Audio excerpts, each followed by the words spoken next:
Yes, the most listened to radio show on the planet. Even the other stations are tuned in too. Hi, this is Jeff Joyner. You might know me as Coaster Dad or Logan's dad from Coaster Kids. You're listening to the Coaster Challenge podcast. Hi, I'm John. And I'm Tyler. I'm a Coaster Kids ambassador. And you're listening to the Coaster Challenge podcast. I accept the Coaster Challenge. I accept the Coaster Challenge. I accept the Coaster Challenge. I accept the Coaster Challenge. I accept the Coaster Challenge. I accept the Coaster Challenge. I accept the Coaster Challenge. I accept the Coaster Challenge. I accept the Coaster Challenge. Do you accept the Coaster Challenge? What is the Coaster Challenge? A group of regular people that went from fearful to fearless, all from riding roller coasters. So please secure your hats and glasses. It's time to take the Coaster Challenge with your hosts, David Cantu and JD Prescott. Hey, how's it going, JD? It's going great, David. How are you? Doing good, doing good. Happy June. Woohoo. Summer. Oh, yeah. So how's your week been? I've been on a country kick lately. Oh, really? I didn't know you were into the country music type. Oh, yeah.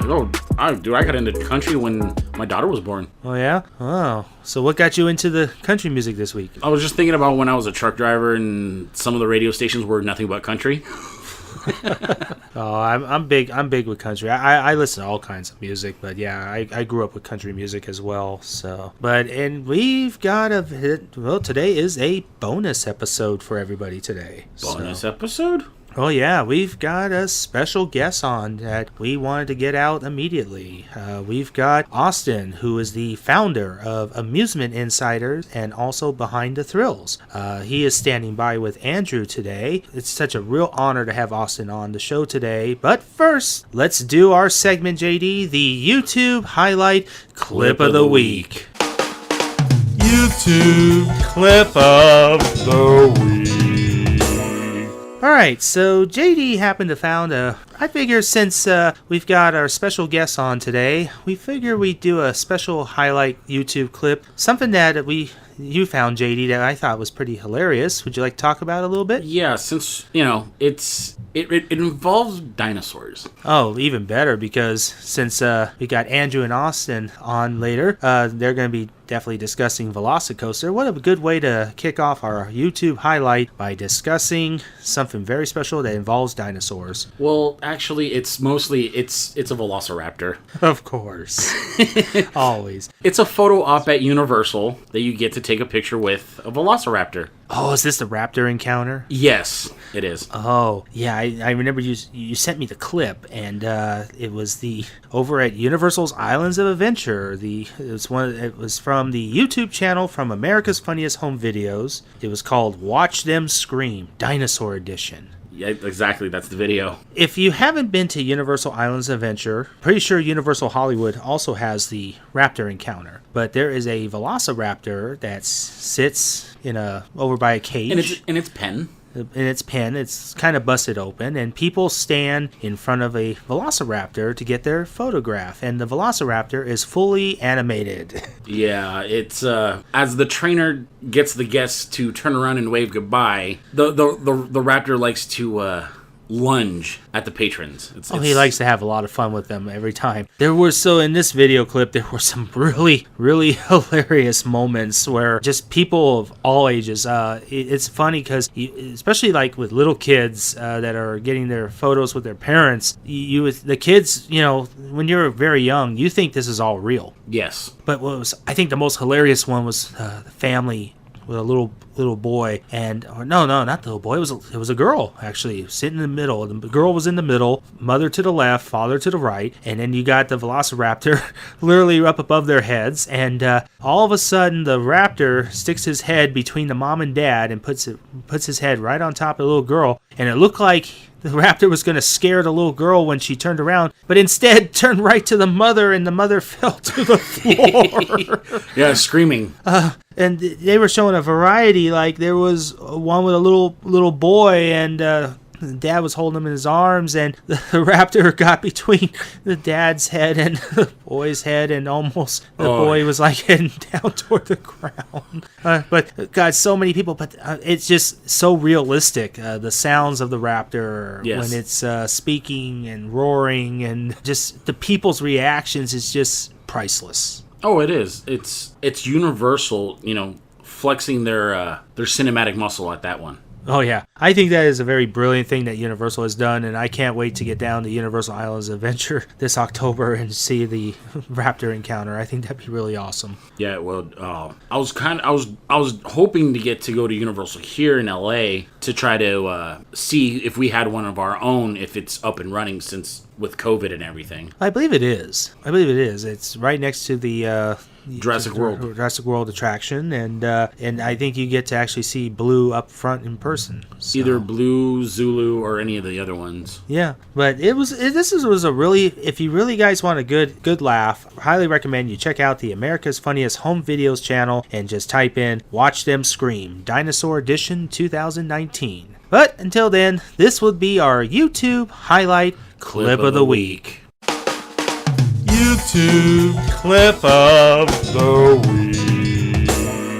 Alright, so Andrew is standing by with our special guest today. Really looking forward to this interview, JD, because it's a real honor to have Austin from Amusement Insider on today, because him and Andrew have been riding Velocicoaster since its annual pass holder previews, so they've got a lot to talk about on that. So take it away, Andrew. Thank you, David and JD. This is Andrew, one of the producers of the Coaster Challenge podcast. Today, I'm sitting down with a guest. Today, we're talking to a special person, actually, within the community, a coaster enthusiast and a personal friend of mine here in Florida. We hang out at the parks all the time. His name is Austin, and you might know him better from the channel that he founded, Amusement Insider. He also owns Behind the Thrills. Welcome to the podcast, Austin. Thank you. Hello, everybody. Awesome. Glad to have you on the show with us here. So I've already introduced you, talked a little bit about what you are doing within the community. You got not just one, but two channels you work on. If you want to go ahead and just tell the Coaster Challenge podcast, the audience, about yourself, please go ahead. Yeah, my name's Austin, and this is what I do now. So I like doing construction updates around the park. I like filming POVs. I try to bring fresh content, different content to YouTube and articles on Behind the Thrills. So anything that other people aren't doing, I'm trying to get that out there as best as possible. No Limits is a big one, which is a computer program I use to make future POVs of rides. So nice. Yeah, we're going to be talking about those later on for sure. Definitely. I'm very interested to take a little bit of a deep dive in there. But you were saying that this is what you do now. So this is your job. This is your life, as they say, right? You're not really working outside of the industry. Yeah, this is it. So I hope to, start reviewing more frequent videos and more quality as awesome. We grow. And I just want to say I love what Coaster Challenge does. Great message, everything. David's story is amazing. It's just awesome what you guys do. So thank you. Thank you very much. We appreciate it. So obviously you're now working in the industry, which I think is amazing. A lot of people try to do that,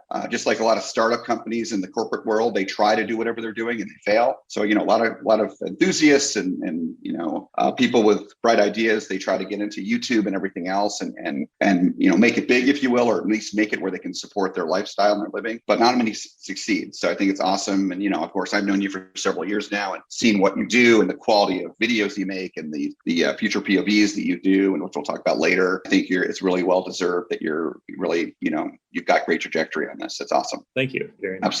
Absolutely. So we've already kind of hinted about kind of where you are now, and you've got a couple channels and doing all these videos and traveling lots of parks. But we're going to get in the time machine here. Let's kind of go to the beginning and then we'll move forward. So these are some questions that we usually ask all of our guests. And we're going to be getting into specific questions that I've tailored for you and your experience and what you do later on. But to start with, let's start up basics. So what was your first coaster you ever rode? The first one was Gwazi, and the first upside down one was Dueling Dragons Fire. So both are gone, but I'm pretty excited for Gwazi because, some of the structure's still there. So it's kind of like my first coaster is still there a little bit. Yeah, that's cool. Because a lot of us, people that we've had on the show here, some of those first coasters don't exist anymore. So obviously, a long time ago and whatnot. So how old were you when you rode Gwazi? Oh, geez, good question. I don't know. I would totally guess like third grade, whatever age that would be.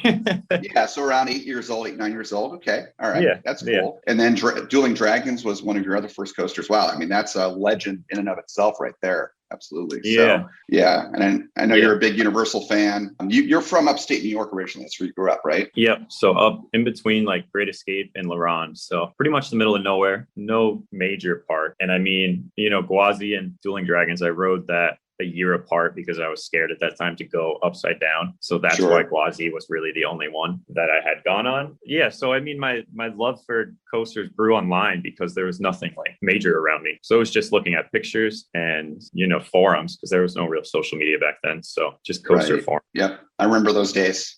Yeah. Makes sense. And I guess, being from the upstate New York and, being cold up there, I'm guessing that you and your family came down here to Florida a lot for vacations and spring breaks and stuff like that, right? Oh yeah. I'd always begged to go to Universal Studios. It was like, I just wanted to live at like the Portofino Bay Hotel.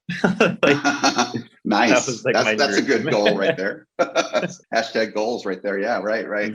Yeah. I mean, you and I had a similar kind of situation. Me growing up in New Jersey, I was near Great Adventure, which is a great park. And that was my home park for years. First place I went on an upside down coaster myself and conquered that fear. We did come down to Florida a lot, Disney World. Never did Universal as a kid. Now looking back, I wish we had. Did Hollywood, in a vacation out to California. Did Disney World. I think we did SeaWorld once, but yeah, it's a similar kind of history there. So you mentioned that you rode Dueling Dragons maybe a year after Gwazi because, we're scared of going upside down. And again, that's a common fear that we encounter with people in the podcast and something that David and I had that we conquered at different points in our lives and so forth. So, and maybe it's Dueling Dragons that you'd want to talk about in this next question, or maybe not, but what coaster in your life has scared you the most? Again, was it Dueling Dragons? Was it something else? Yeah, I mean, definitely at that point, it would be Dueling Dragons. If I thought of like one today that I've already ridden, it would be Skyrush, just because it's very intense.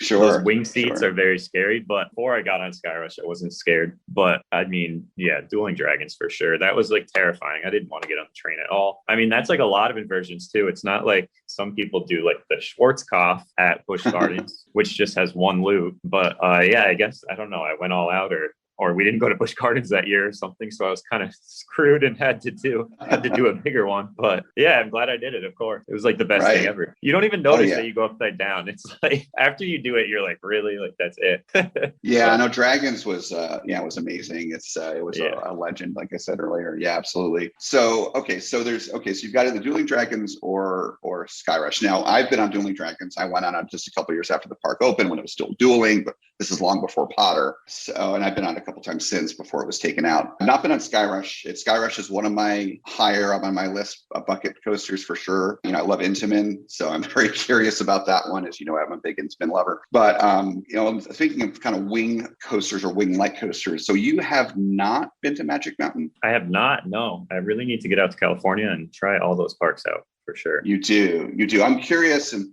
of course, we talk all the time, see each other all the time. I'm curious, once you get out there, what you think of X2, because X2 is, we see it again and again, is what scares most of our guests the most. It's the number one, like, scariest coaster, understandably, mind you. Yeah. Given the rotation on it and given the first drop and the way that works, you're facing down and all that, going backwards up the lift hill. But yeah, certainly Skyrush, that makes a lot of sense. So if we were to kind of take a little bit of a deep dive here and kind of this fear idea, would you say that at the time when you were a kid, Dueling Dragons scared you more versus how much Skyrush scared you as an adult going on the first time? Which one was scarier, would you say, overall? Oh, yeah, for sure. Skyrush, I'm like more scared of hurting my back.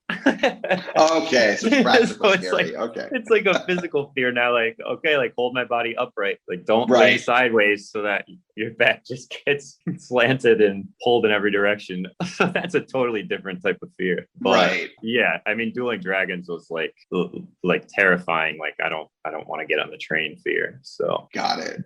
Let's talk about that then. So, and by the way, Skyrush, Skyrush is like a number of coasters out there, certainly wooden coasters and whatnot, where you have to know how to ride it as an enthusiast. Like, for example, I know you've been before, but I've never been to Hollywood World. David has been, but never to Hollywood Nights. So of course, I've never been to Hollywood Nights. And as I've already shared with you, David and I are going to be up there with Iva and a whole bunch of people. You're going to be up there. So we have all these friends we're going to be meeting up with, probably doing a ride with here and there and stuff like that.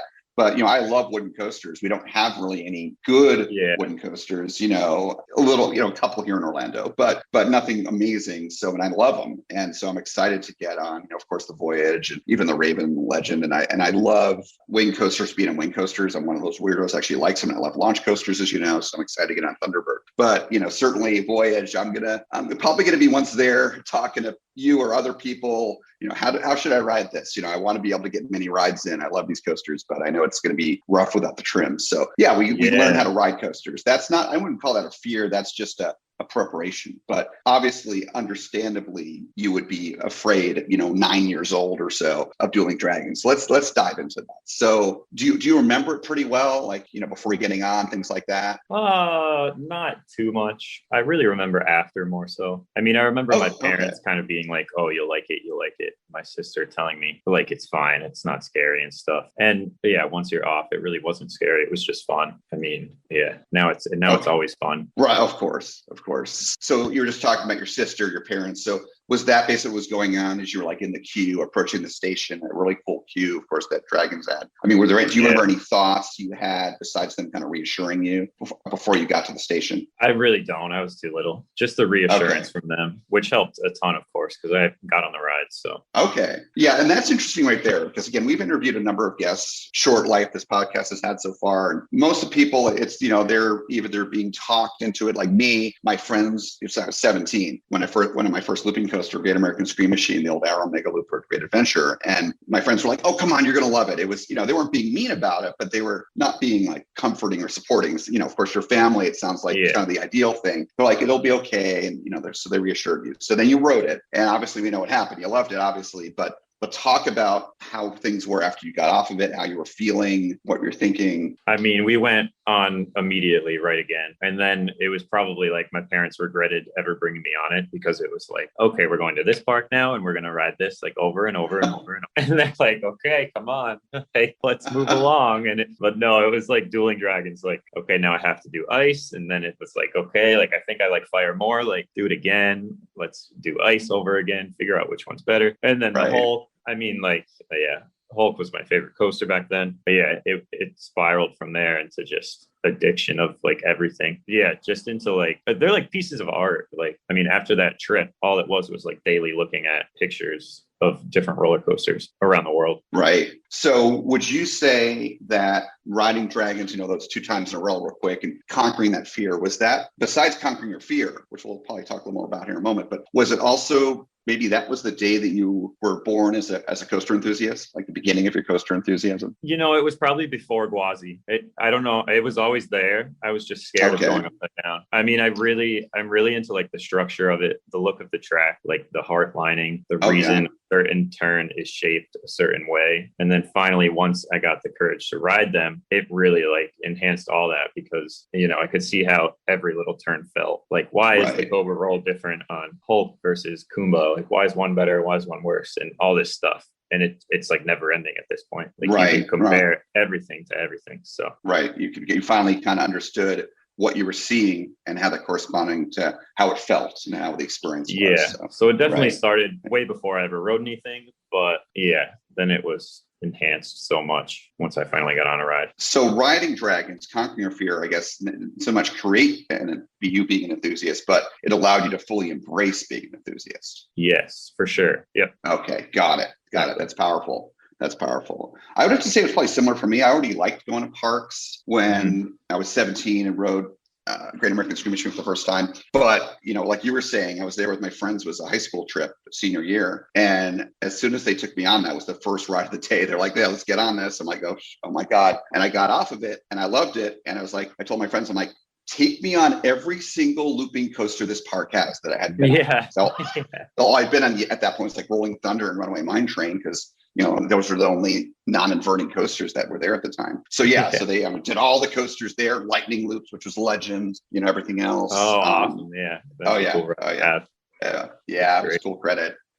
Yeah. Both credits, both sides of it. But I've written. But anyway, so you were able to fully embrace being an enthusiast and really embrace this hobby. So besides being able to kind of fully dive in, and then of course fast forward to 20 years later, here we are with you having these multiple channels and all the success, which we'll talk more about later. So you conquered that fear. So besides being able to become a really full-on enthusiast, was there any other ways that conquering that fear on dragons and facing that fear successfully. Did that have any other impacts on your life? I was too young, so I don't know. I'm not sure. Okay, that's a fair answer. Looking beyond that fear, obviously, you've traveled all over the country and all over the world. I know you had a semester, or I think maybe it was a year abroad that you lived in the UK, right? It was a whole year. Yep. Right. So you've been all over Europe thanks to that, and with, trips and so forth, riding coasters, visiting parks, of course, all over the US. What's your coaster count at this point, by the way? It's right around 450, somewhere right in there. Right. That's pretty up there. So, obviously you've experienced all this stuff and spent a lot of time at parks. I know you live right near Universal, of course, and you're there all the time. We were just talking about that before we start recording. Just in general, maybe not just fear, but just in general, what impact has coasters, theme parks, et cetera, and really embracing them as part of your daily life? What has that, how has that impacted your life in a positive way? The community that you meet people through the community. I mean, that's the positive that comes out of it. Most of the community is extremely nice and very easy to talk to. They're, quite similar to you if they like this niche hobby, so you always have something to talk about. So that's definitely the most positive impact, just meeting people.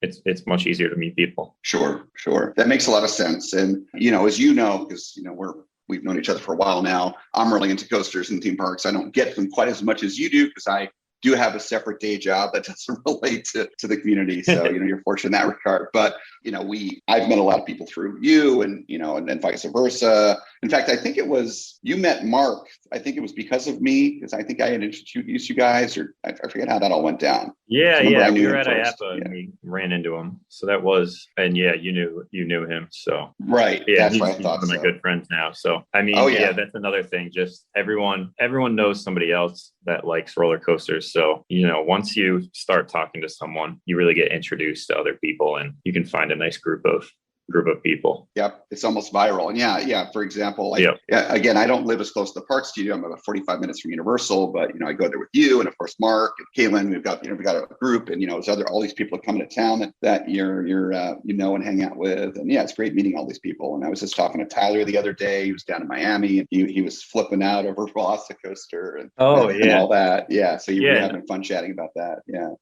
Like single rider lines. I go to the park alone pretty often. They're like the best place to meet people. It's amazing if you just turn around and say like, hey, where are you visiting from? I don't even know. 1 out of 5 times they're like a coaster enthusiast and you just talk, and there's times where you'll just hang out the rest of the day, and it's great. Like it's easy to meet people when you're in the environment that you love. So absolutely. That's a great statement. I couldn't agree more. I've had stories like that. One of my favorite I've talked about on this podcast, other episodes before, when I was in China just over 2 years ago, and my last day of my trip at Shanghai Disney, and I was marathoning Tron, and there's no single rider line, at least they have one that wasn't open then, it was on the regular line, but I happened to be right behind this father and son. We just started talking, and it turns out that they're big time enthusiasts that travel all over the world. And their names are Chuck and Chase, actually chasing coasters on Instagram. If you know him, follow him. And we hung out the rest of the day, did Tron a bunch of times, did Pirates,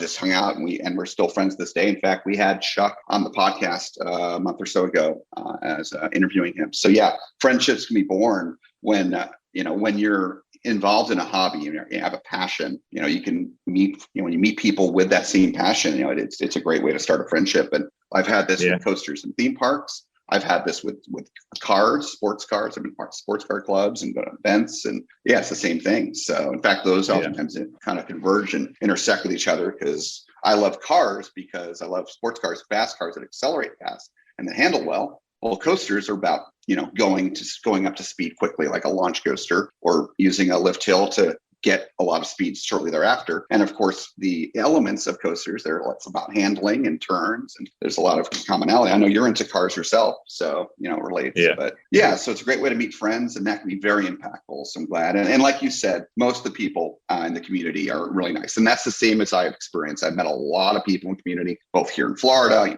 yourself, personal friends I hang out with, as well as people from afar that I might occasionally meet up when they come here to Florida or at events. And I think most people are great in that regard. And I love it, and I cherish that, and I'm interacting all the time. So I'm glad you've had that positive experience. So is there anything else you can think of that where this hobby and being involved and immersed in this has been impactful on you, or is it mainly just kind of the friendships and the social aspect? I mean, you really get to learn about different cultures. Just if you're able to travel to other countries, if you're traveling in the U.S., I mean, I can't believe I'm like lucky enough to be able to travel to some of these places. Even in the US, just going to like Texas is so much fun. It's a different place. You get different food. I mean, you really go for the theme parks, but then, they eventually close at night and you get to see a new city and just try the food and see the sights. So, I mean, that's life-changing just to be able to see different areas of the country. Yeah, no, absolutely. I couldn't agree more. And as you know, I've traveled a lot internationally and all over the US. Yeah. And whenever I travel, like when I went to China, I was there for work and I spent 4 or 5 days at parks, but I didn't just go to parks. Like you said, you got to eat. I did some sightseeing, went to the Great Wall. I went to Shanghai Tower and the Oriental Pearl, all these landmarks. I love tall buildings and immersing myself in the culture, going to Tiananmen Square. I've been all over the Middle East, Asia, Europe, and done similar things. So yeah, I agree. We've talked about, of course, on this show, it's a big thing is when you're a coaster enthusiast, you're going to travel. Travel's part of being an enthusiast. You're not just going to go to your home park all the time. And with the travel, I'm glad you brought that up, and something I would like to, point out to our audience. We have a lot of young listeners. We've talked to our listeners, especially younger ones, about what kind of career paths you might want to take to help you travel for work, as I have, so that you can get to parks and coasters a little more economically, have more opportunities to get on them and get to them. Yeah. But another thing is, I would want to mention to our listeners is, we're all hobbyists. We all love coasters and theme parks. We do our counts. We're doing re-rides and marathons, and it's super fun. But don't forget about the rest of the stuff, especially when you're traveling. Go see the local sites. Go to restaurants outside the park. Take a little bit of time, and you'll really, like Austin said, it's about the culture. You get to experience so much more culture that way. It's not just the parks. So I'm glad to hear that with all your travels, you appreciated that, the local food and everything else. That's awesome. So. Yeah. I mean, you run into parks randomly closing all the time last minute, especially in the USA. And that's like the biggest downer ever, but they always turn out to be like some of the best days because you're doing stuff that you never would have done otherwise. So Right, based on the schedule, kind of forcing that. Absolutely. Yep. Sure. Okay, great. Well, what I'd like to do now for the second half of the interview, and this is the part that especially with you, I was really looking forward to for a couple of reasons, is we're going to talk about some of the kind of specific things that you've gotten involved with in more recent years as an enthusiast and having channels and creating your channels and creating your brand, really, especially with Amusement Insider. One of the things that you've done that you and I have talked about at length, because I'm fascinated by it, and quite frankly, I admire it, and I'm so curious about it, is your concept POVs, your future coaster POVs. I know that those have been a real standout on YouTube. I was just looking, I don't know how often you check your stats and so forth, but you've been very successful with them. And it looks like the one that's been most successful, not surprisingly, is the Velocicoaster one, which is almost at 1 million views now. Did you notice that? Yeah, it's doing great. I'm super happy to see that. That's incredible. Yeah, you should be proud of that. Rightly deserved. Let's talk about this part of the work that you do in the industry, as a hobbyist. So what drove you to start creating these POVs? What was your first one? My first one was actually 10 years ago. It was T-Express at Everland, and it probably wasn't the most accurate thing ever. But yeah, I don't know. I just kind of went back to that idea after I'm trying to think what the next one was after that. I don't know. I saw another coaster, though, with supports being built. It was just aerials from Twitter. And then I was like, oh, that would be kind of fun to just, make it no limits and just, put the track where it would be because all the supports are already there. You can see how it's banked. You can do it to scale if you use Google Maps. And it just started from there. That one did well. And then it just kind of became the most popular thing that I'm known for now. Oh, sure. Right. But they take hundreds of hours, and sometimes I get annoyed with them. But why do you get annoyed with them? Like one little piece isn't shaped right and stuff. I mentioned earlier, like I love looking at turns and how they're shaped. So, like one little turn, after I spend 3 hours on it, I get like so frustrated. Right. It's a lot of detail. I mean, it's fun to see the outcome in the end. So 10 years ago, talk about it with other people as well. Oh, sure, of course. So 10 years ago with the T-Express, you said? Yep. Yeah. Everland. Right. Oh, right. So you started this kind of just for fun because you saw like, oh, this would be cool to do, and studying the supports, the maps, the satellite maps and whatnot, so that you could, just kind of, it was a curiosity that you kind of just went with. Yep. Now, do you remember how long it took you to do that first one, that T-Express? Did you keep track of your hours? Do you have an estimate? Oh, that one, I don't know. Probably 30 hours. 40 hours. Okay. And then would you say, I'm going to guess it's either Hagrid's or Velocicoaster was the one that you spent the most time on? Which one of those is the most? Yeah, definitely Velocicoaster. Hagrid's was more of, another thing that was just fun. I wasn't going for super accuracy, but then it kind of just took off and I was like, oh, whoa. But yeah, Velocicoaster, I really tried to get that one as accurate as possible. Even the track length, it should be very accurate. I haven't looked at stats yet and stuff, but yeah, I was using like topographical maps to get the terrain the right level and the top hat correct. I had the drop from the top hat like spot on before it was built. I just luckily got it. Wow. So yeah, it was that one was a big project. Like I don't even imagine the hundreds of hours I put in that one. But again, it was just that one I was like having a lot of fun on because Velocicoaster is my backyard now. So I could go look at it like every day. And then at night, I would just open the computer and see what I could do with it. Right. Yeah. And you're lucky to have it right there in your backyard. We'll be talking more about Velocicoaster specifically, probably towards the kind of the end of this interview. But before we get there, so you've kind of shared kind of how you go through and do this. Things you look at, and you clearly have a keen eye for things, and being able to take somewhat abstract things like footers and supports, and then take them to the next level, what they're going to look like with a track on them. And again, you clearly do a great job with that in terms of the accuracy and whatnot. So, I said hundreds of hours, for example, for Velocicoaster, but one way to look at it is the amount of time spent, but also obviously you're not doing it 24/7. So let's look at it this way. When do you think you first started working on Velocicoaster POV? That would be January 2019. Yeah. So right when you moved here to Florida. Years ago. Yeah. 2.5 years ago. That was right when you moved here, basically. Yeah. Yep. Nice. The rumors came out, Alicia Stella with Theme Park Stop. The first day she posted something, I was like, okay, I'll start like a very rough thing. And then once you can actually see the groundwork going into place in the real world, I put out like a first version with, there was no supports or anything. So there were, I don't know, probably 5 wrong elements in it, and the scale was a little off. But the second version was, I'm very happy with how the second version and final version came out. The track work wasn't even done. So it's, oh yeah, I'm happy with it. Yeah. Yeah. I remember I messaged you the other day, and that was mainly in preparation for this interview we're doing today, to ask you, is the version that's on YouTube, and I think I even sent you the link, is that the latest one? And I know you've done little tweaks to it here and there, but that one has existed basically in its current form for what, a year now or so? Like that? Yeah, I think it's been around a year. So yeah, it aged well, I guess.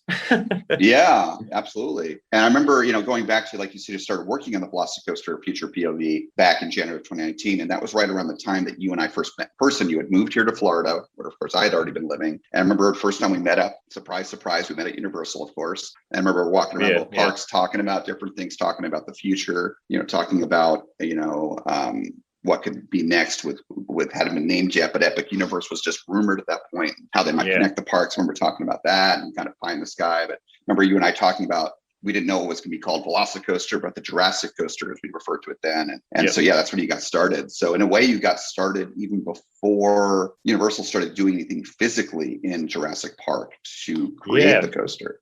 Yeah, pretty much. I think like a big, what do you call them? Trash receptacle or whatever those big trailers are, got like wheeled in, and that was like, that's the first thing I remember, and I was already working on it. So wow.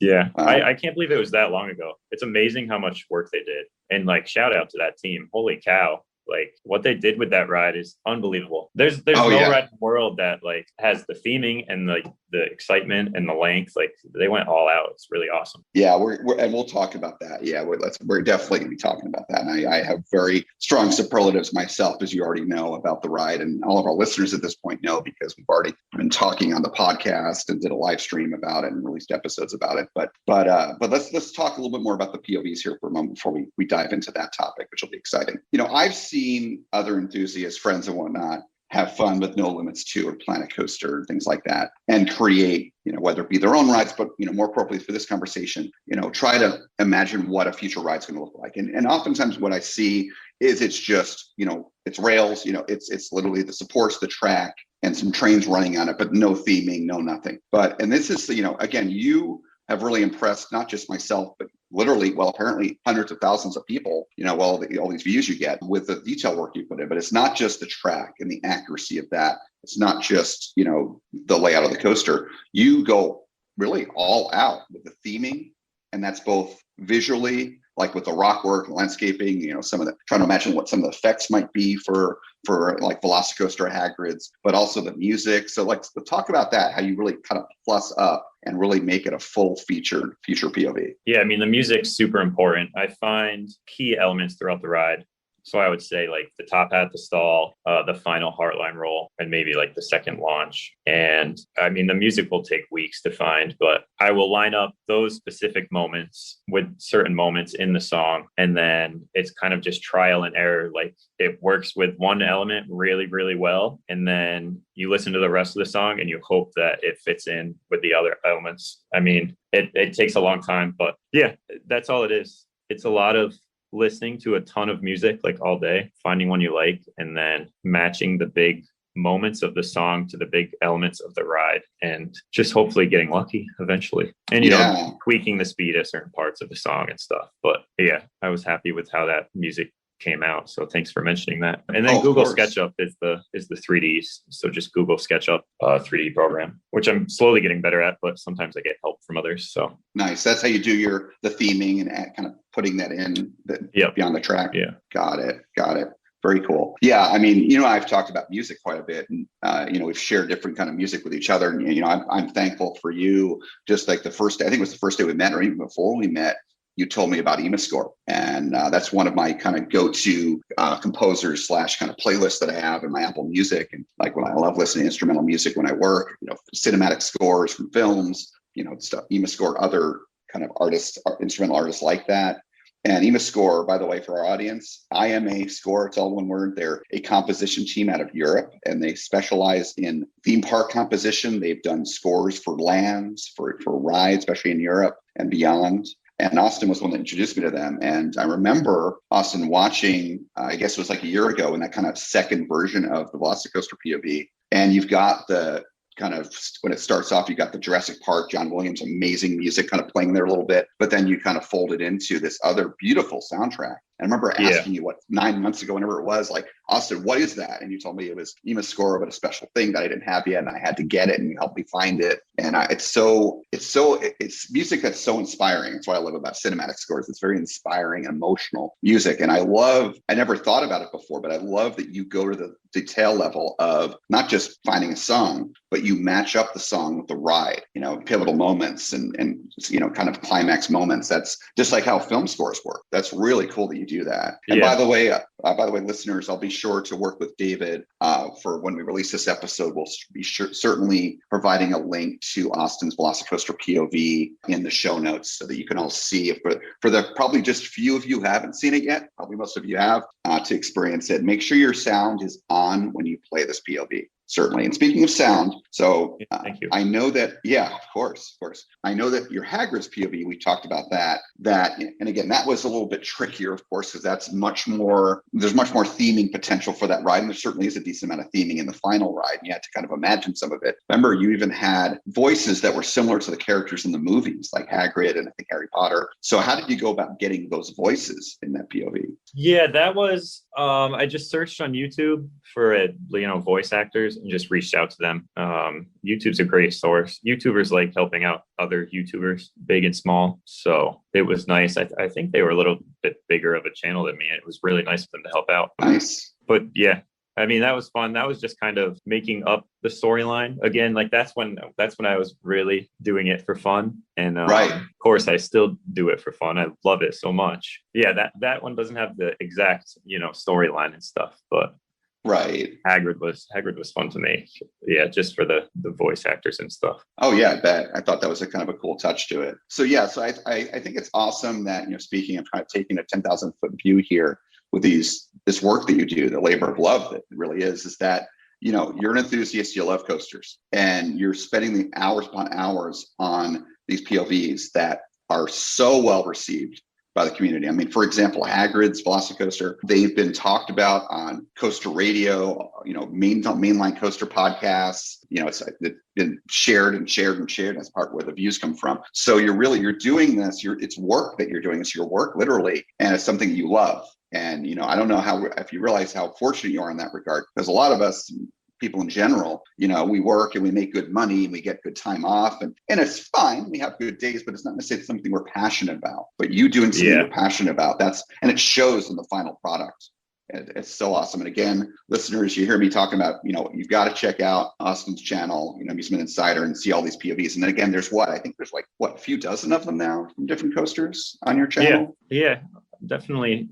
Yeah, a dozen or so, 10 to 20. I would say. Okay. But, okay. Yeah, I can't believe how fortunate I am that I'm doing this. It is hard. I don't make a lot of money at all, but who cares? I'm doing what I love, so I can take the little sacrifices to make it happen. And I mean, if you have a small channel, I mean, I had a regular job until a few months ago. Right. It was just to keep working on your YouTube channel or whatever you do, or even just Instagram and Twitter, to just get your name out there, or if you're starting a brand, your brand out there. And if you just work on it every night, you never know what it'll grow into. So, and it's fun. For you meet tons of people too. So, oh yeah, I know you've had some crazy hijinks in all your travels, and just for me, all my travels for work, where I've gone to parks, and so many of my stories. In life, when we meet people, part of friendships, relationships that we have, is telling stories, talking about our lives, what we've done in the past, and some of our favorite memories and some of our craziest memories. And so, I think for me, I'm guessing for you and a lot of people, where we're enthusiasts, we travel so much, is a lot of our stories relate to our travels to support our hobby. And, so that's all great and big fun. So tell me this. So whether it be Velocicoaster or any of the POVs, you do the POVs, and obviously you eventually ride the ride. That first ride, when you're riding it through, of course, you're, again, big time enthusiasts like myself and David and so forth, you're enjoying that ride, of course, and oh my God, experiencing all the elements for the first time. But are you at all, when you're riding it, thinking about how that translates to your POV and how similar they are? Or is it more afterwards, you kind of reflecting on it? Yeah, the first ride, I'm always zoned in on what I got wrong, because I'm so nitpicky and have to be perfect. So the very first ride of Velocicoaster, I mean, I can literally, I feel the tiniest little foot of track, and I'm oh, that's wrong. It's I got some recent comments, and it was oh my God, this was spot on accurate. After people have ridden it, in the past couple days, people have commented whoa, this is so accurate from a year ago. And I'm I don't know, I have the bottom of the Immelman wrong, and I have the mini singlet wrong here. It's not too accurate, but I guess I just noticed that. I don't know. Right. And I'm assuming that so your future POVs, they're probably one of the biggest draws with your channel and YouTube and so forth, right? Yeah, for sure. Okay, so I'm guessing you're not stopping. You're still got plans. You're looking at what coasters are coming next, and trying to get in early, right? You'll see something from Epic Universe. Oh, nice. Yeah, some other things. Orlando area. Nice. Park Asterix has one. That one's still far out. I can't really figure out that layout, and there's no info on it. You have to dig for a lot of this info, and it's hard to find sometimes. But yeah. You're talking about the Intamin one that's going to Park Asterix? Yeah, the layout kind of changed on that one. So I don't know what they're doing with that. I haven't looked in a while. I'm super excited about that one. I remember that was announced back at IAPA a couple of years ago, and just seeing the initial concept art for that. I'm again, all the quick switch track technology that Intamin has already been using. Hagrid's has that, for example, with the spike and the reverse element, and they're doing it with Pantheon, et cetera. But that one at Park Asterix is like the Pantheon on steroids, it seems like. So I'm very, very interested to see what you come up with as you start to study it more and start to work on your POV for that. That's really cool. It's time we talk about the elephant, or I should say the Velociraptor that's in the room. So you and I, again, we're both here in Florida. We both have ridden Velocicoaster multiple times. So I know that you love it. I saw your Twitter post from a couple of days ago that you're addicted to Velocicoaster, and I totally get it. I am too. So, we've ridden it, for example, this week here with the annual pass holder previews. Very fortunate for that. And by the way, just a quick kind of commentary park-wise. Thank you, Universal. Anyone that's from Universal that's listening for doing that. I mean, Disney and other parks, they don't always do previews for things, but in the pandemic, it's not easy to do. And so I really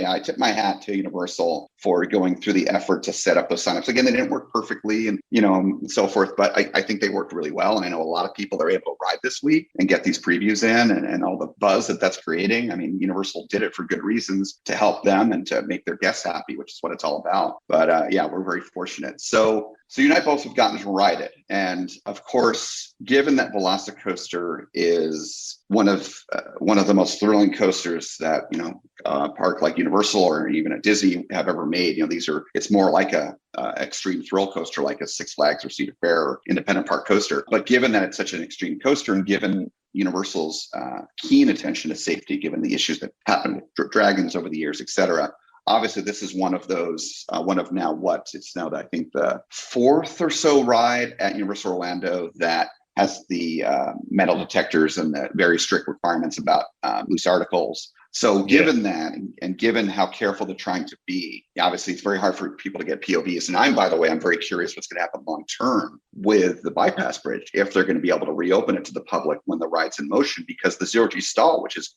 hang time upside down for a couple seconds, happens right over that bridge with no nets. So I'm curious. I think they do, trajectory tests on rides like that. Right. But yeah, of course, everything's a different weight and you don't know what somebody has in their pocket. But yeah, I don't know about the bypass bridge. It was totally rebuilt. It will definitely be open at some point when the ride's running, because they're going to use it as overflow, during holidays. And they're not just going to close the Velocicoaster. So I hope that it's a permanent pathway just for the views, but I don't know. I've heard both. I've asked around even on opening pass holder preview day, and it was kind of, either way. They're not sure if it's going to be permanent or if it's just going to be holidays, but the ride will run, with people on the bridge. So I don't think they're too concerned about anything, being hit. They did all those tests, I'm sure. So I'm not too worried about that being the problem. But plus, I can tell you from my personal experience, I'm sure you've noticed things too, and in terms of how thorough they're being with the checks, at the metal detectors, and also just them there's people, numerous team members at the locker area when you check into the lockers, on the outside of the lockers, where they're telling people, put your sunglasses away, they're not, they've got to go in the locker, and things like that. So they're being really strict. And I think maybe a part of that is they're trying to prep ops to be able to be comfortable from, quite frankly, a liability perspective, to be able to have that bypass bridge open. So, and for people like you and I that love, photography and videography, and especially these coasters, and doing that with these coasters, I'm really hoping that we get to do that, because I remember you and I were there when they first reopened the bypass bridge, the new bypass bridge, a couple months ago, and we were excited to hopefully see the train running. It never ran that day, but just getting that track right up and close. I got some really cool pics, as I'm sure you did. It's an incredible pathway. Yeah, it is. And our listeners who have not been to Universal Orlando in the past couple months, you guys have no idea the visuals that you get with Velocicoaster going throughout this land, and some of the parts we can get really up and close and personal with the track, and then the kinetics of the coaster, especially at night, but even during the day, it's something else. Universal knocked it out of the park in that regard too. But okay, going beyond your POV, let's talk about reality. Again, you and I have ridden this coaster a couple times. You have a coaster count over 400. Mine's in the 330s, I think 337 now. So we both ridden a lot of coasters. Tell me, our listeners have heard at length about my thoughts on this coaster, because we talked about it for about an hour plus on our recent live episode that we also released in our podcast feed. But tell me, Austin, what you think about Velocicoaster. You can talk about the queue, talk about the ride, the theming, just everything. Just give us your review of Velocicoaster. I have a full review video coming out tonight, so that'll be on YouTube when you listen to this. If you want to watch it, talk about it for 10 minutes or something. It's really, really good. I can't wrap my head around the whole thing still, because it's odd to have such a intense and big roller coaster in such a high caliber theme park. Right. The theming level is unmatched by anything except Fantasia Land. I don't know, just the amount of people that come to this theme park and see this, it's going to like change the industry probably. But yeah, it's an amazing ride. I could talk about it for like too long. I don't know. Oh, yeah. I don't know where to start. Me too. It's really Me too. good. Yeah, the elements are super original. It has some elements that surprised me. The second half is unbelievable. The trains are like very large. The whole ride feels super scaled down once you're on it, which is great. Like, just because, you know, the Heartline is like so big on this ride because you're sitting so far off the track. You know, the Heartline being the roll point around the track where the riders sit. Right. Yeah, I've never sat really so far off the track, I don't think, unless you're on like a dive coaster. But that's a totally different thing altogether as well. I mean, this is just 2 across and you're way off the track. So yeah, that's a good point. The first half feels really weird because the trains feel very big for the area that all of that track is in. But I don't know if it really hinders the experience. It's tough to say. That's a good point. But I mean, and I haven't even begun. Like, right. Amazing. Like, it's top 1% ever for sure. I don't know exactly where to rank it, but definitely top 5. Possibly the best coaster. I just have to ride it more and think about it. Nice. And you've not been on What do you Terran? think? You have. Well, We'll get to, okay, I missed Terran by like a month. I was over there and I missed it. It wasn't open yet. So yeah, my friends, Larry and Gene, the ones that we're talking about possibly meeting up with tomorrow at Universal, they've been here all week. I had dinner with them last night. They've been on, their coaster count's way up there. They've been on Terran. They've been, of course, been on Steel Vengeance like yourself, and now Velocicoaster. And they still need to process, like you were talking about. They've only had a couple rides so far, but they're thinking Velocicoaster is above Terran for them, just above it. Yeah, basically, there are so many people that question, and me too. Most people have put Velocicoaster above Terran that I've talked to, but there are some that still say, "Oh, Terran's better." I personally think the theming on Terran looks way better. The area looks amazing on Terran. Oh yeah. Nothing against Universal. Like, this area looks amazing too, but Terran is like, I mean, above and beyond, like, incredible looking. Yep. I agree. All that theming is amazing. I think maybe what puts Velocicoaster above Terran is it also has that really great theming, the rock work in the first half and so forth. But then if you look at the layout of Velocicoaster, that's where it goes above Terran. Yeah, it's more aggressive. Huge, and it has the most original elements. I mean, Terran's a lot of turns and overbanks and air hills. Right. Velocicoaster's just like, element after element. Yep. So just, and I know we're going to talk more about this here, obviously, because you asked me what I thought, and I have certainly some things to say. But so one of the things I want to talk about before we get more into Velocicoaster and Austin, I know you asked me kind of what I thought about it here. But before we get to that, I want to touch upon something you mentioned, which I think is really poignant and something that I've been talking about with countless friends recently and talking David's ear off about it. And by the way, David and Iva from the channel, they're finally going to be coming here to visit me / visit all our parks here in October, late October this year. And I am so excited to be many things with them, but especially riding Velocicoaster. And hopefully that'll be the opportunity, if we don't get to spend much time in Hollywood Nights in a month with you, Austin, that you'll get to spend some time with David and Iva when they're here in October. We'll be spending at least a couple of days. Yeah, Universal. But anyways, so one of the things I've been talking about that I've not heard a lot of people say that you said, Austin, which I appreciate just a moment ago, is how we have this crazy high thrill coaster at a park like Universal. And, I spoke of this in our live podcast recording that is now in our podcast feed, and I'll talk about it here with you, Austin. I think you and I've talked about this offline before, my theme park spectrum theory. So think about a line, and all theme parks fall somewhere on this line. And one of that line is your Disney parks. Basically, they're the pinnacle where you have high theme, high level of immersion, amazing theming, but the thrills are usually lower. Yep. And on the other side, directly opposed from that, you have, your Six Flags, your Cedar Fairs, your big coaster parks with much lower theming, but more high thrills. And typically, Disney on that end,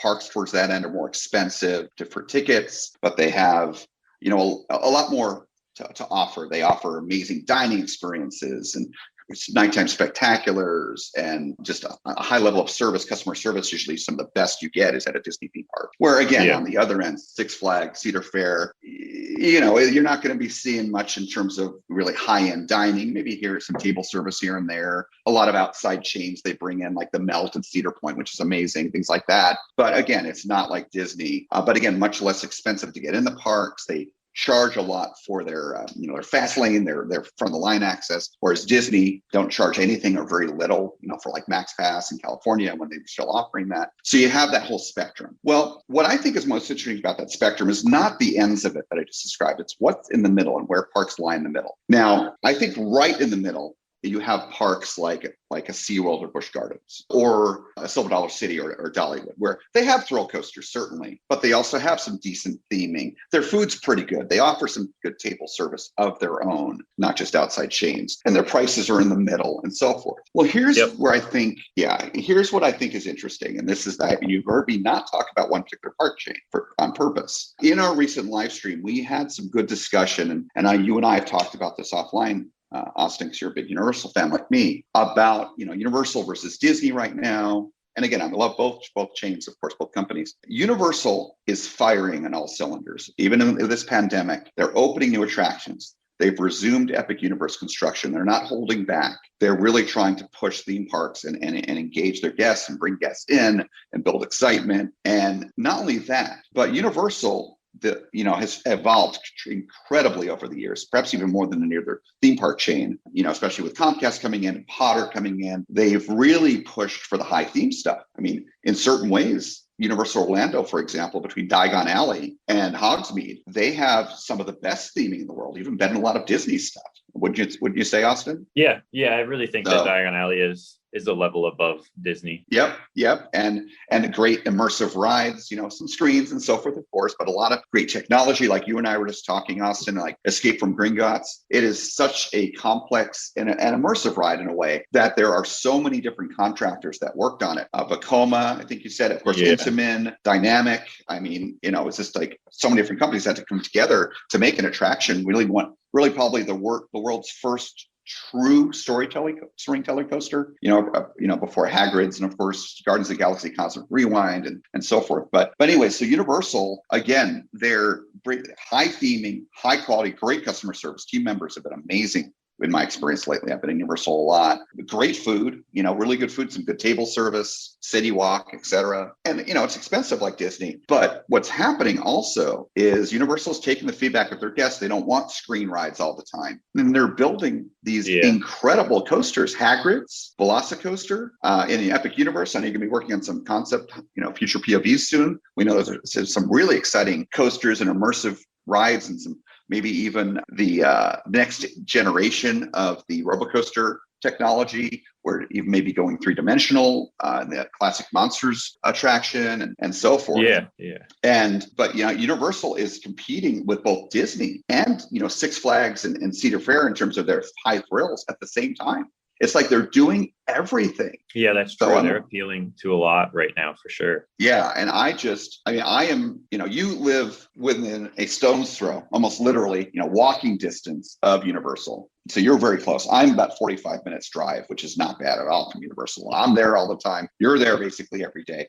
We are so lucky, so very lucky to have parks like these, in our backyards. Yeah, for sure. So, and I just, I think Universal is just amazing what they're doing and everything. So I just wanted to talk about that. And like you said, it's so crazy to get a high thrill coaster like this at a park like Universal. We're really fortunate. So you asked me what I thought about the ride. So I've already talked about this in previous episode, but just that we're having a conversation here. I love the queue.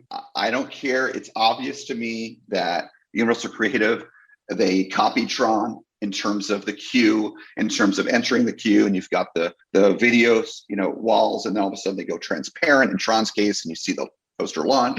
Universal is the reverse. It's an open, transparent window. The second boost launch, you see the train come through, and then you see the screens come up, with Velociraptors, chasing the coaster. Yeah, and that's great. And again, it's very Tron-like, and it's awesome. It's amazing. And then the animatronics, those are some of the best close-up animatronics I've ever seen in that final room before the lockers. The level of detail and they're amazing. Yeah, the articulation of those Velociraptors. So the theming's great, in the queue and everything, great, music and the lights, the LEDs. And then as far as the coaster itself, I'm still, like you said, I'm still taking it all in, like you were saying, completely blown away. My expectations went well above my expectations, the actual ride. And I had high expectations because it's one thing, you've been living this coaster more than anyone else before it opened. with your POV, your concept POV. And, myself not doing that, of course, but just, I've been watched your POV many times. And I've been at the parks watching it being built, watching them test it. But it's one thing to watch the coaster, even watch a POV of it that we now have. But to ride it's a whole different experience. Obviously, you're getting the forces. And I was not ready. And I mean this in a good way. And, I remember, riding with you and Mark and Kayla and everything, and how, flabbergasted we were. For one thing, the pacing of this coaster is some of the best pacing I've ever seen in a coaster ever. It's just nonstop. It doesn't have any kind of lull moments or any, one of the worst things, I talked about this the other night on the show here, is shame on you, Six Flags and Premier, full throttle, the Skyrocket 3, as they call it, how it stops for that second launch. I mean, it's one of the worst things you could do with a coaster, with a multi-launch LSM. It ruins the pacing. So Velocicoaster doesn't have that, and that second launch, it's just so powerful and awesome. The elements, I love, even though, we get stapled in our seats, everyone's getting stapled in their seats this week during previews, and I'm sure that's going to continue. And I was like, I'm sure you thought the same thing that first time you rode it, being stapled in. Like, oh boy, there goes the airtime. Well, what's insane is as much as they staple you, they push down hard. You're flying all over the place. You're falling out of your seat left and right. So much lateral air, so much floater. And it's awesome. But, those first couple of versions, like my favorite part of the first half of the ride is the dive loop. And it's mainly because of in fact, it's not a vertical loop. It's an angular, biased loop, if you will. You're falling off to the left there. Yeah, it's a great element. Very, very good. And then there's, again, some fun curves there after that. There's a little bit in the ride, a couple here and there, not as much as Hagrid's, of one of my favorite, if you want to call it, elements that Intamin does in their modern coasters, which is what I call the quick transition. I mean, Karen has a lot of this. Maverick has a lot of it, where you're kind of bucking to the left and the right real quick. Cheetah Hunt has it. So, Velocicoaster has a little bit of that. But Velocicoaster really specializes in more wow elements in its layout. But anyway, after that first part, and I love the rock work and the theming, the water. You see that couple of Velociraptor, statues and whatnot. I love LSM launch coasters. Tron, for example, has a great first launch, even though it's a Disney coaster. Well, that first launch that takes you in that first half, it's a decent launch, nothing special. It goes up to 50 miles an hour in a couple seconds. But going through that second launch, building up to that second half of the ride, which is my favorite overall. Going through that second launch is just such a thrill. I mean, it's not the fastest launch in the world. No, it's not a catapult launch, but it's a powerful launch. It's a forceful launch, going from 40 to 70 in 2.4 seconds. It's fun. And then what I love about it is you can tell how much work Intamin and perhaps Universal Creative, working with them on the layout of this ride, how much thought they put into it. Because it's not just a launch to extend the ride. That launch sets up that top hat in such an amazing way, because you're coming out of that launch at 70, you with full force twist up in that top hat, which feels great.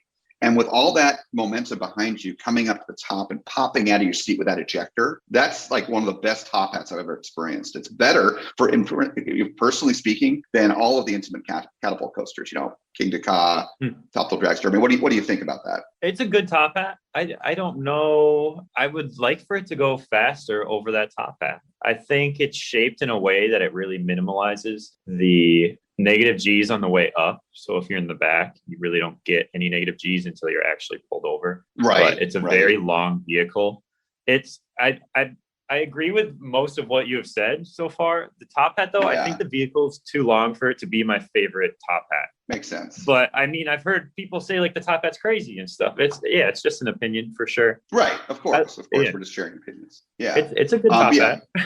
It's definitely a good top hat. Okay. It's not my favorite element of the ride, as you already know. And I think we both share, as I think thousands of us now that have ridden this. And again, many of us enthusiasts that have ridden it this week during previews. The element that I was the most disappointed in, but it's still fun, mind you. And I think a lot of us think this, because it wasn't as good as it looked like it was going to be, is you come out of that top hat, and again, you've obviously bled some speed, but you're coming down the top hat, so you're getting some momentum going again. So you're going really fast at the bottom of the top hat, and you next go into the 0G stall. And the stall, it's got some hang time, but it's so fast because the ride's going so fast at this point that the impact of the stall is not as much as you might have thought it would have been. So, I mean, what do you think about that? Yeah, the stall itself is like, when you're in the middle of the stall, it's very quick.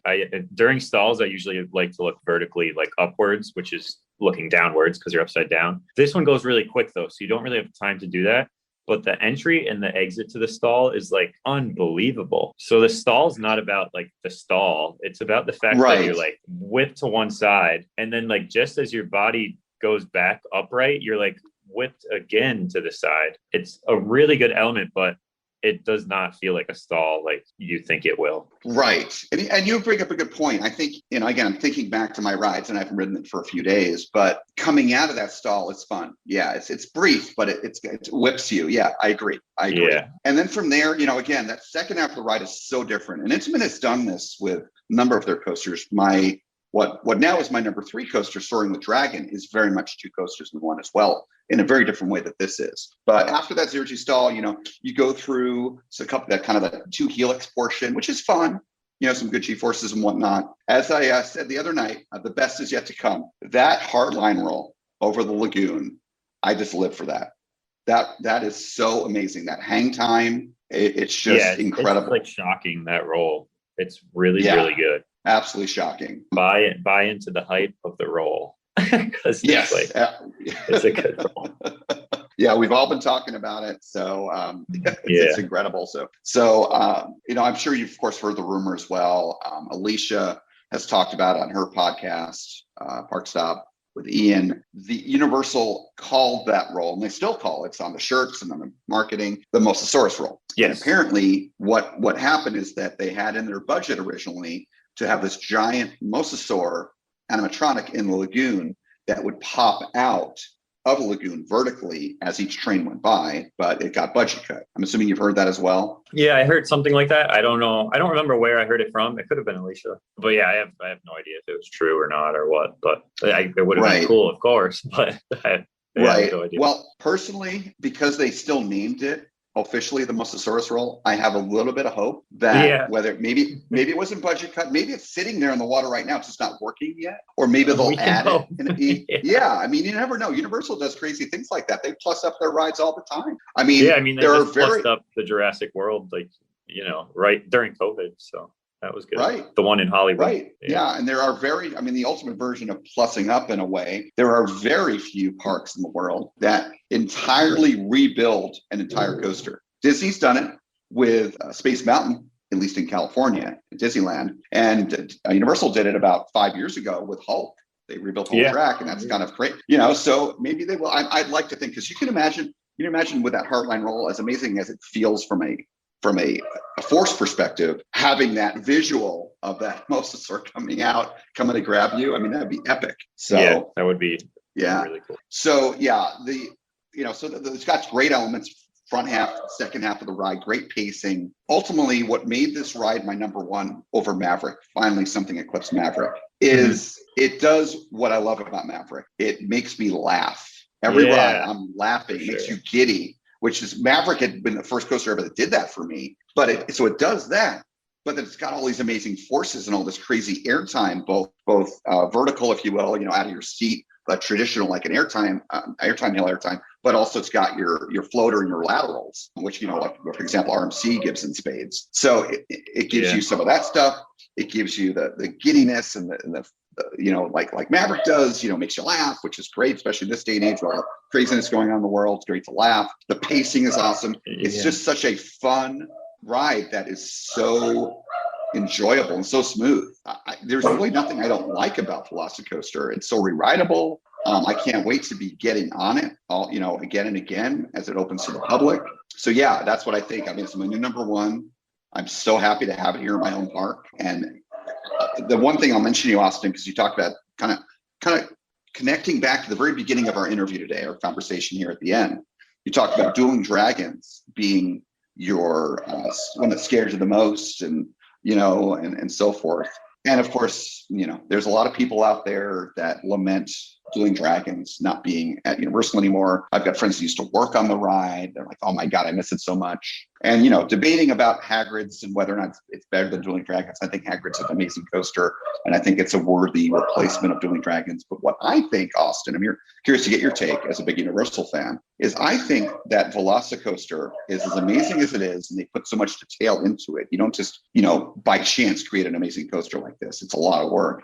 I think Universal did Velocicoaster the way they did as, so to speak, an apology to those who really miss the incredible forcefulness and the thrillingness of Dueling Dragons. We finally have a worthy replacement.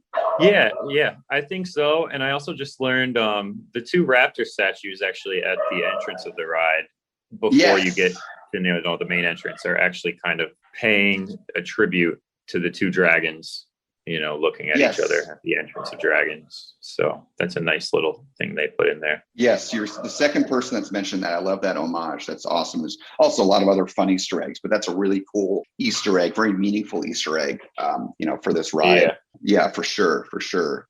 But yeah, I'm just blown away. I am so excited. I've got friends coming, as I'm sure you do, from out of state. They're going to be riding this.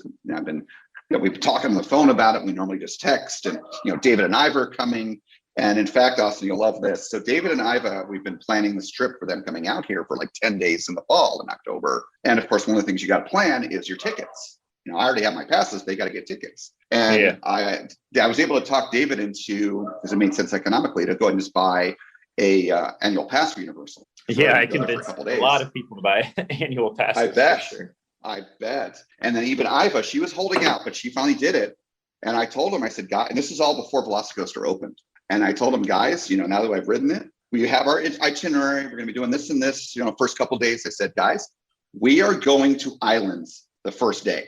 I mean, we'll do other stuff, but we'll later on the day, whatever, we'll get over there. And we are getting on Velocicoaster. And you guys are going to want to go there on probably every single day we're there, after doing other things and experience the awesomeness of it. So, yeah. So anyway, do you have any other thoughts you wanted to share on Velocicoaster? Yeah, I think we covered it pretty well. All right. Yeah, I think so too. So I know the jury's out on where Velocicoaster is, formally in your count. We know it's in your top 5. I'm sure you'll get back to us later on that. But the last thing I wanted to talk about here, or just have you talk about, is, again, we've talked about on the podcast, but why don't you go ahead and kind of, again, formally go through where people can find you in both your channels and so forth on social media, on YouTube, et cetera. Go ahead and share away. Yeah, so behindthethrills.com and also on social media at Behind Thrills.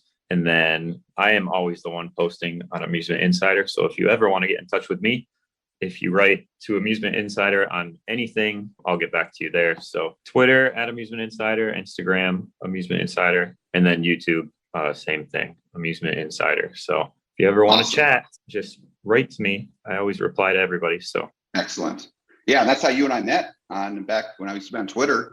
And I remember messaging you, and we started talking. We started talking about cars and coasters, and then you moved down here, and here we are. So friends. So well, thank you very much, Austin, for joining us today and kind of getting a peek behind the curtain of your your passion for coasters and all this work you do, this amazing work with the POVs. And thanks for chatting with Velocicoaster about me, talking about Velocicoaster with me, rather, because again, not many people have ridden it yet. Thankfully, you and I have, so we could have a good chat about it.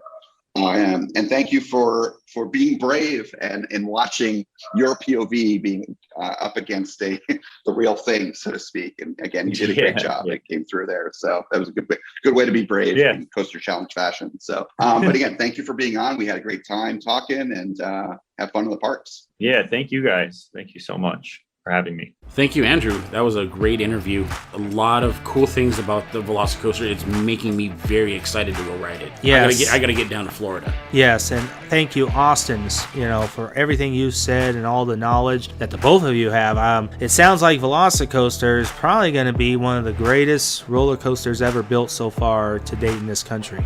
From what I'm hearing, there's a lot of buzz on this one. Oh yes, tremendous buzz. I mean, there's a lot of coaster enthusiasts I've talked to. They're even saying that it's better than some of the coasters around the world. So I am so looking forward to getting down there in October. I can't wait to experience this ride myself. Oh, that's right. You're going in October. Yeah. Lucky you. Yeah. So our listeners know that, Andrew, Iva, and myself will be down in Florida last 2 weeks of October, starting on the 20th to the 30th. Hopefully you guys will catch us down there, or just check us out on our social media sites on Instagram, Twitter, and Facebook. We always keep an up to date on where we're going to be at when we do park visits. Also, if you guys like to send us some feedback, you can always send us an email at info@coasterchallengepodcast.org.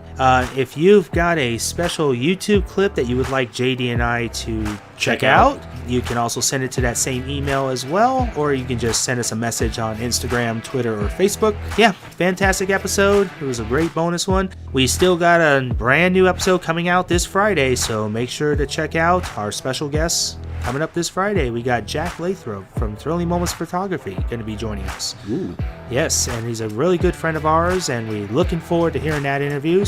But until then, guys, this is David Cantu. This is JD Prescott. And we'll see you on Friday, right here on Coaster Challenge. Do you accept the Coaster Challenge?